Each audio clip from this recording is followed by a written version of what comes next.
Hello guys, welcome to the next episode of the IPC Wind Down. I am here with picNick. How you doing, man? What's up, baby? It's a pleasure. How are you? I'm not too bad. Alright, so I don't know if you've seen anything about the Wind Down, but how we start it every single time is, did you bring your favorite drink? Of course, you know I got my my G Fuel right here.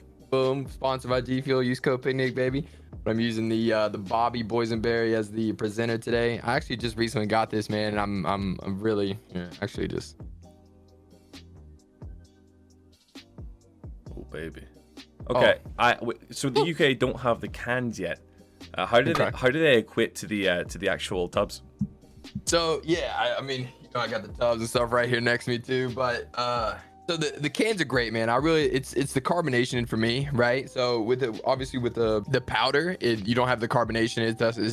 It's just like more of like a it depends on the flavor you get, but like a fruity drink kind of. With the cans, it's more of like you're drinking like it tastes more like kind of an energy drink. And I used to be really into energy drinks, but obviously those are really bad for you, kind of like Monster and stuff like that. So kind of got away from those, went over to G Fuel, man, and I don't know, I love them. I do think that some flavors are better in the powder form versus in the can form, but I mean, all of them are good. So in 10 seconds, can you tell me what you do? Yeah, 10 seconds. I stream on Facebook full time. I create content on other platforms as well, mostly on Facebook. I created the fan that goes ham. How did you start your content journey to lead you to this point today? Yeah, this is a kind of a long story, man, but I just been following content. Do I only got 10 seconds for this one too? No, you're good. No, you could use okay, cool. Yeah. So with this one, I've been following content, man, for just so long, back to just when I was a kid, right? Instead of watching, like, of course I would watch my shows and movies and stuff like that, man, growing up, but even when I first started getting into gaming, I would watch YouTube, and you know, YouTube, what came out in I think 2005. I was on it, you know, in the very early days, watching some of the first Call of Duty montages and Halo 3 top 10 plays and all the different things back in the day. And I just been consuming content for so long, and I knew that I wanted to do it one day. So, you know, now almost 2.5, 3 years ago, I had the opportunity, and here we are. So that was a recent endeavor then, the content creation. Yeah, correct. Yeah. So I always knew I wanted to. I just never knew. I knew that I never had the time, the money, or the setup. That's something I always say, to create the content that I truly wanted to, where I knew that I could. And about 3 years ago, or 2.5 years ago, I recognized that I did have the time, the money, and the setup to do so. And here we are. What was your first ever Call of Duty experience? So this is actually a good story. I don't think I've ever told this either. So my very first Call of Duty experience is I was at my friend's house. His name was Chance, and he had a dad that was super into video games, and he had a 360, and he was playing Call of Duty 2 online. And this was back when the only way that you're able to connect to Wi-Fi or connect your Xbox to, you know, internet is when you had to plug in the adapter to the back of the 360. So you think how long ago that was? And I just remember sitting there and watching him play that, and he letting us play for an hour or two. I fell in love from the second that I watched him do it, and to the second that I had a controller. I remember, I even remember vividly, I don't remember the name, but I remember vividly where I was, what I was doing, and what was in front of me, what gun I was using when I got my first kill. It's just, it was, ever since then, I've been stuck, man. I've been stuck. You mentioned on the start of this that you're a Facebook streamer. I just want to know, what's your favorite thing about being primarily a Facebook platform streamer? Yeah, this is actually a great question. So I've actually come to realize this very recently, and that's because I've been having just a few issues with Facebook, where my account is getting locked up, or like it's just like I'm not able to, for one example, I'm not able to see my chat. The chat won't load, and I'm in contact with Facebook, and they're fixing that for me. But I've actually, because of those issues, I've switched over to Twitch, and I've streamed a couple nights on Twitch here and there just to mess around a little bit, and I've been blessed to have you know, the fam and my community come over and show love. But the main thing I would say is the connectivity or the relatability in between having somebody's real name and their real profile talking to you on Facebook versus someone just behind God Killer 123, you know, like a username. So I think the most underrated thing that is truly amazing about Facebook is just the tight-knit community that comes behind it, because it's actually someone's real name, and like they're not, you know, I feel as if on Twitch they could just say whatever they want. Like it's happened, you know, with me, is like people that I don't know who they are wouldn't say the same things that they say on Twitch that they would say on Facebook behind their actual profile and real name. So just the relativity of, you know, having their real name, I would say Facebook is just an incredible platform. Got a lot of problems, but I love where I'm at for sure. I mean, this is more of a personal question from me to you. Facebook gaming as a platform for a streamer, asset wise on Facebook compared to Twitch, because Twitch you have your sub badges, your sub everything, you know, all that kind of stuff. Yeah. Compared to Facebook, do you think Facebook will be able to play catch up? Yeah, no, absolutely. I think 100% Facebook will eventually be doing the same type of things that Twitch does. I don't think at the same level, right? Because I think that Facebook honestly likes not being Twitch, right? I think they want to go their own route. At the same time,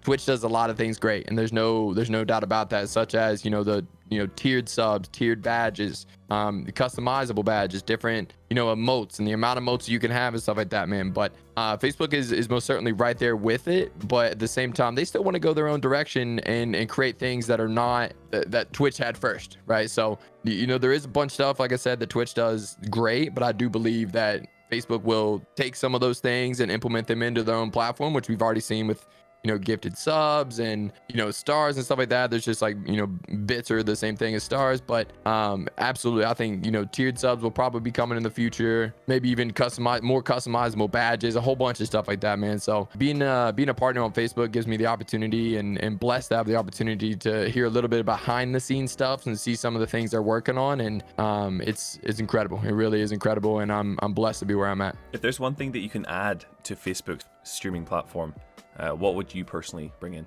It would probably be something to do with the badges. Right now it's a little bit just bland.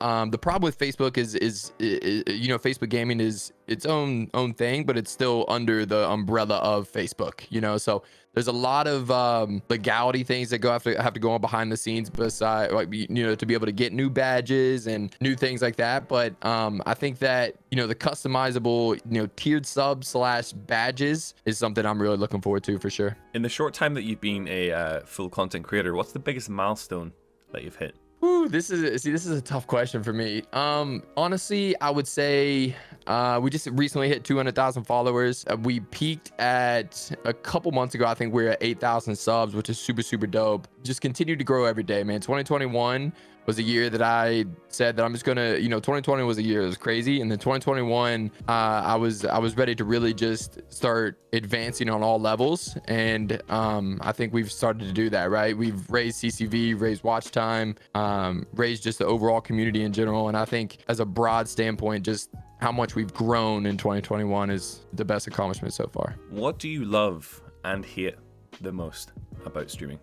Being able to sit in front and entertain and inspire a ton of people, whether that has to do with video games, whether that has to do with live, because a lot of my content is just based around positivity and being happy and always trying to be optimistic about the situations that you're in. So I would say probably being in the position to potentially inspire people. It's one of those things. Streaming is not easy, right? And a lot of people think that it's easy, and especially on Facebook, where there's a lot of people that they get involved in streaming for the first time ever, right? I have people a part of the family and community that, you know, like, you're the first streamer I ever watched. Facebook gaming introduced me to streaming and stuff like that. So there's a lot of people. I know there's tons of people that are being introduced to the space that just truly don't understand the space and how long it's been around, and cannot grasp the idea that, you know, someone can entertain live and play video games, and that it's obviously much more than that. And I think that's probably the worst thing, is probably just some people just not understanding how actually difficult streaming and content creation is.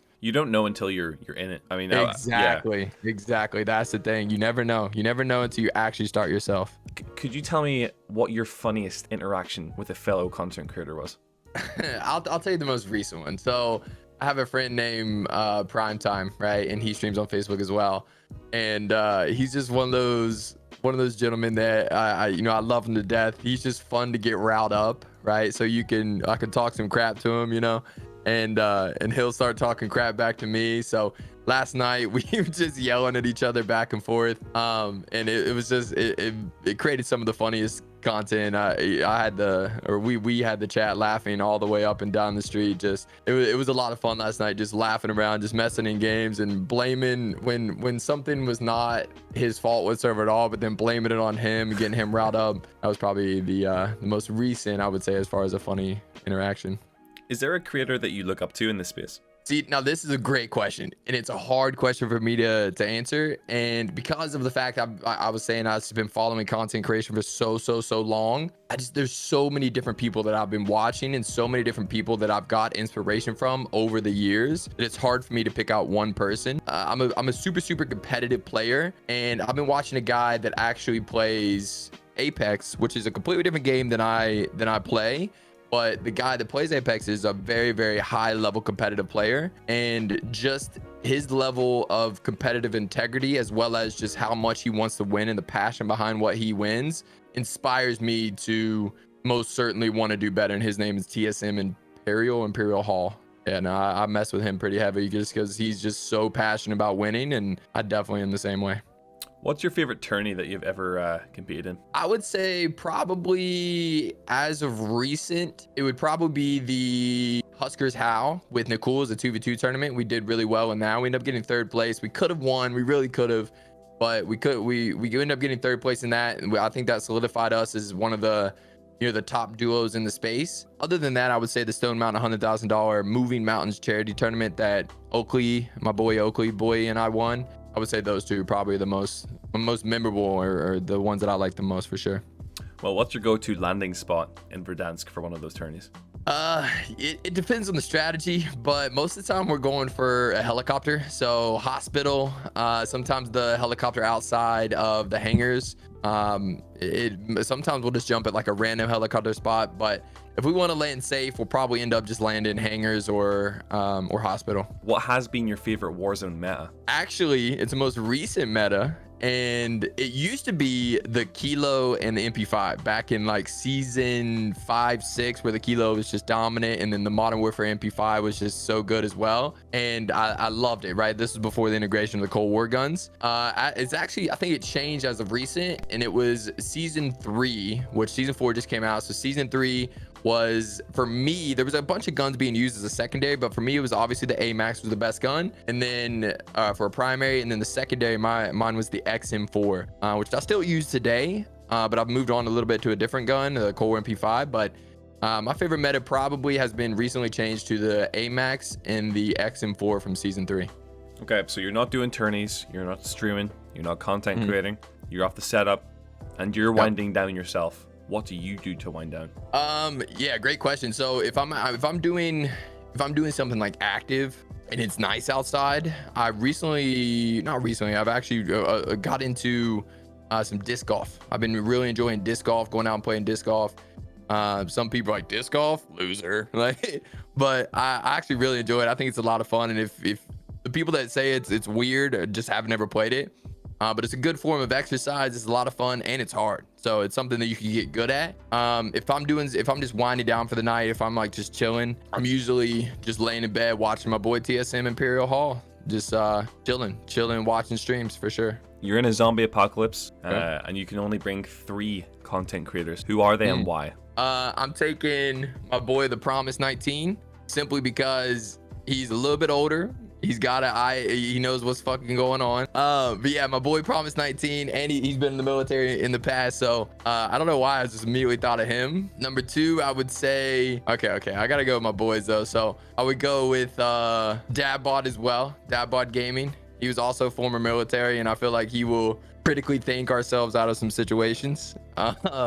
And then I would go with Oakley Boy as my best friend since I've started this content creation space stuff. I can never not ask this question because there's so many different answers that you can get. You wake up, for some fucking reason you're a cat. What's the first thing you do? First thing I do, I wake up, I'm a cat. The first thing I do, see how far or how high I can jump. for the level that cats are and how high they can jump. Like you'll see, like he'll jump on like a 7 foot, 8 foot counter that is not, or even like a cabinet. It kind of, you really, I feel like it gets overlooked a little bit. I feel like these cats can jump pretty high, man. So I would prove the 9 lives theory, or test the 9 lives theory. ooh, yeah. Well, my other answer I was thinking, it was the possibility of seeing if I always land on my feet, seeing if I always put myself in situations to see if I always, and cats really do always land on their feet. So no matter what answer we pick, it's always like, let's push ourselves to the limit and see what they can actually be capable of. I like that. I like that. Exactly. You can implement 2 score streaks, 2 maps, and 2 weapons to your desired Call of Duty. Okay. What are they? All right, 2 score streaks would definitely, for one, be the UAV. I think I know it's so simplistic, but the UAV is so underrated. I know that I think there's, especially for the casual player, I think a lot of people don't use their radar as they should, or they're mapping their radar as they should. So the UAV, and then the classic AC-130. I'm talking the Modern Warfare 2 AC-130. I use that. Of course, everybody used the chopper gunner a ton back in that game because it was so good. But I just love just the power of the AC-130. So those are the 2 score streaks. The 2 maps would be firing range and I'm gonna go high rise. Actually, 2 different developers right there were where they originated from. I think Treyarch was firing range, and then high rise was Infinity Ward. Yeah, those 2 maps, just I really hope that they bring back high rise maybe in the future or something. I don't know, we'll see what happens. But one would be the intervention, which is my favorite gun of all time, and then number 2 would probably be, let's go with the MP5. Let's go with the simplistic MP5. I think the MP5 has just made it across pretty much every Call of Duty in some form. That has been the IPC Wind Down with picNick. Brother, thank you so much for stopping by. Is there anything you want to shout out, or anybody you want to shout out? Shout out all the saucy boys. That's the gang, of course. And then we, like I said, it was a live streaming every single day on Facebook. I'm gonna be live right after we get done here, 8 to 10 to 12 hours a day. picnic basket on everything. And thank you so much for having me, man. No problem. Thanks for stopping on by.